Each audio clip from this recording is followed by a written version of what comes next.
আইবুড়ো ভাত খেলাম আমি। ওহো সরি, ননদকে আইবুড়ো ভাত খাওয়ালাম আমি। ভূতের রাজা দিলবরে ঢুকেই প্রথমে নাম এন্ট্রি করার পর এই মূর্তিটাকে দেখে আমার ঠিক এইরকমই অবস্থা হলো।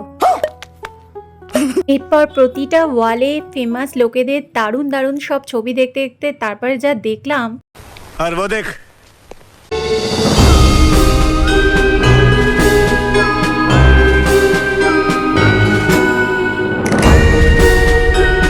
গা ছমছমে পরিবেশ পেরিয়ে ওপরে উঠে দেখলাম বেশ মজাদার শুন্ডি রাজার ছবি। এরপর দরজা ঠেলে ভিতরে ঢুকে দেখলাম রাজকীয় পরিবেশ। সামনেই বিয়ের মরশুম বলে প্রচুর আইবুড়ো ভাত খাওয়ানো চলছে। শুন্ডি রাজার সভা এসছি, তাকে নিয়ে ছবি না তুললে হয়, তাই অনেক ছবি তুললাম। আর ভূতের রাজা দিলবরে আইবুড়ো ভাতের জন্য পঞ্চপ্রদীপ, মালা, পায়েস সব কিছুর ব্যবস্থা রেখেছে।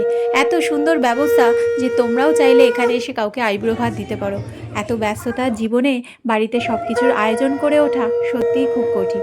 এটা কিন্তু কোনো পেড প্রমোশন নয়, আমার ভালো লেগেছিল তাই তোমাদের জানালাম। এই শুভ অনুষ্ঠানের জন্য ওরা পায়েসটাও রাখতে ভোলেনি। আইবুড়ো ভাত থালিতে ছিল 5 রকম ভাজা, ভাত, কচুরি, আলুর দম, বাসন্তী পোলাও, মাছের মাথা দিয়ে মুগের ডাল, মাছের মাথা, ডাব চিংড়ি, চিতল মাছের পেটি, চাটনি, পাঁপড়, রসগোল্লা, দই আর পান।